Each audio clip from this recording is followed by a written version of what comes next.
नमस्कार दोस्तों, मैं अंकुर उपाध्याय स्वागत करता हूं आप सभी का एक बार फिर से अपनी नई वीडियो में।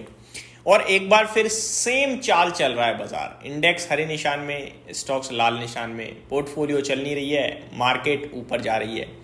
ऐसे में ना फ्रस्ट्रेशन नेक्स्ट लेवल हो जाती है। आप एक तरफ इंडेक्स देखते हो, हाँ यार इंडेक्स तो ऊपर है या सही है, स्टॉक्स देखते हो वहीं का वहीं है।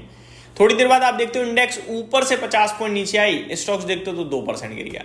यानी कि बाजार की तेजी में तो स्टॉक्स बिल्कुल नहीं ऊपर जा रहे, लेकिन जैसे ही मार्केट ऊपर से भी नीचे आ रहा है तो स्टॉक्स नीचे जा रहे हैं। ये क्या परेशानी है, ये क्या बवाल है। ऐसे में फ्रस्ट्रेशन हाई हो जाती है।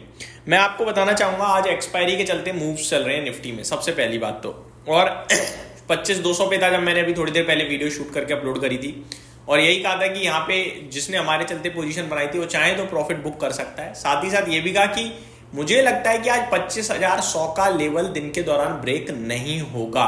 जितनी ज्यादा देर 25,100 के ऊपर आप रहोगे उतने ज्यादा चांसेस हैं कि आप 25,200 के पास एक्सपायरी दो। लेकिन हुआ क्या, 25,200 से धीरे धीरे धीरे धीरे निफ्टी नीचे आ रहा है। करीब 1 घंटा हो गया है और अभी 25,120 पे रह गए हम निफ्टी में। अब 25,100 की इंपॉर्टेंस मैं बताना चाहूंगा। 25,100 पे कॉल राइटर भी है, पुट राइटर भी है। कॉल राइटर ज्यादा है, पुट राइटर कम है। कॉल राइटर वो व्यक्ति होता है जो चाहता है कि इस लेवल के ऊपर ना जाए बाजार। तो जब 25,200 पे था तो कॉल राइटर जिसकी ज्यादा पोजीशन है वो ट्रैप था, वो फंसा पड़ा था।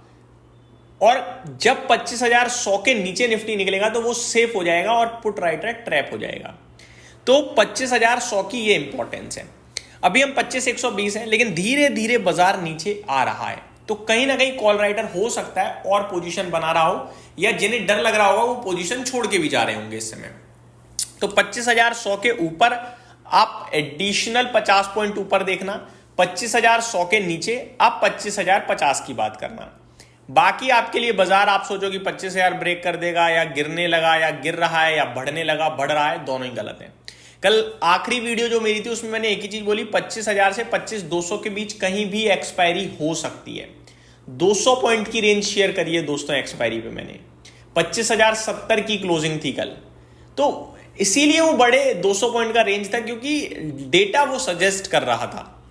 ऊपर का लेवल भी देख लिया, हो सकता है नीचे का लेवल भी देख लें और बंद बीच में हो जाए, पॉसिबिलिटीज हैं। हो सकता है 25,100 के पास ही बाजार बंद हो जाए क्योंकि कॉल राइटर पुट राइटर वहीं पे दोनों ही पैसा बना के चले जाएं, पॉसिबिलिटीज है ना। 25,100 पे बंद हो गया तो कॉल राइटर ने भी पैसा छाप दिया, पुट राइटर ने भी पैसा छाप दिया, मानते हो। तो डेटा जो कह रहा है वो ये कह रहा है कि इंडेक्स तो नहीं कुछ खराब करेगा, लेकिन स्टॉक्स 1,375 शेयर लाल निशान में फिसल गए हैं एनएससी पे, और 1,230 हरे निशान में है। यानी कि गिरने वाले शेयर्स की संख्या ज्यादा है। ये तो कुछ भी नहीं है। अगर बीएससी का आंकड़ा शेयर करूं तो एक बढ़ने वाले के सामने करीब 2 गिरने वाले हैं। तो बहुत खराब आंकड़ा हो रहा है। इसीलिए इंडेक्स तो हरे निशान में, चाहे निफ्टी देख लो, सेंसेक्स देख लो, बैंक निफ्टी देख लो, मिड कैप देख लो, स्मॉल कैप देख लो, सब हरे निशान में दिख रहे हैं। लेकिन पोर्टफोलियो वाइज देखोगे तो लाल निशान है, चौतरफा गिरावट है। 2 लिस्टिंग हुई, ऐसी लिस्टिंग मतलब मैंने तो देखी नहीं बीते कुछ दिनों में। ग्लोटिस ने तो पूरा ही डिस्ट्रॉय किया है। 88 रुपीज पे ट्रेड कर रहा है, 31% नीचे अपने इशू प्राइस से। तो ये आपके लिए लिस्टिंग है भाई साहब जो खराब है। दूसरी हालांकि 4% नीचे है। सेक्टर स्पेसिफिक बटा हुआ बाजार है। 6 सेक्टर हरे हैं और 6 सेक्टर ही लाल निशान में है। टॉप गेनर ऑटो क्षेत्र है 0.39% और टॉप लूजर एफएमसीजी इंडेक्स है 0.45%। रियल एस्टेट और आईटी में भी 0.4% की गिरावट है। वहीं फाइनेंशियल सर्विसेज, बैंक निफ्टी हरे निशान में ट्रेड करते हुए दिख रहे हैं आप सभी को। बैंक निफ्टी को मैनेज करने की पूरी कोशिश करी जा रही है क्योंकि बैंक निफ्टी पे कॉल ऑप्शन भी खरीदा गया है और फ्यूचर्स में भी बैंक निफ्टी को खरीदा गया है एफआईआईज के द्वारा। इसीलिए आप देख सकते हो मैनेज करने के लिए क्या किया गया है, एक्सिस बैंक और एचडीएफसी बैंक दोनों को 1-1% ऊपर खींच दिया है। बाकी आप देखो एसबीआई लाल है, PNB, Kotak, bank of Baroda, AU small finance, axis bank, ये सब लाल है। एयू स्मॉल फाइनेंस बैंक बिल्कुल फ्लैट है। Federal bank, one of my mid cap favourite bank, आज बहुत अच्छा कर रही है, 3% की समथिंग की तेजी है। तो ओवरऑल बाजार कहीं ना कहीं पोर्टफोलियो वाइज कमजोर है और इंडेक्स वाइज मजबूत है। स्टॉक्स वही एक्शन में जो सुबह बताए थे। आरएचआई मैग्नेसिटा एक निकल कर आया है, 13% ऊपर हो गया है अचानक से, बड़े वॉल्यूम्स भी जनरेट हुए हैं। डॉम्स, बीएलएस इंटरनेशनल में भी अच्छी तेजी है। गिरावट कहाँ है, टाटा इन्वेस्टमेंट ये चटक गया भाई साहब 5%। और 9400 हो गया। इसके ऊपर लगातार वीडियोस बना रहा हूँ बीते कुछ दिनों में। जीएमडीसी, रिलायंस इंफ्रा, इंडिजीन, ये कुछ स्टॉक्स हैं जो गिरते हुए दिख रहे हैं। टर्नओवर अभी तक जो सबसे ज्यादा हुआ है वो टाटा इन्वेस्टमेंट में हुआ है, करीब 1017 करोड़ का टर्नओवर होता हुआ दिखा है अभी तक। ट्रेंट में 936 करोड़ का टर्नओवर हो गया है। एचडीएफसी बैंक और आईसीआईसीआई बैंक की बात करूं तो 888 करोड़ और 753 करोड़ का टर्नओवर यहां होता हुआ देखा है आप सभी ने। तो यही बाजार में बड़ी बातें हैं। पोर्टफोलियो आपकी क्या किसी की भी नहीं चल रही है क्योंकि मार्केट बहुत ही खराब है।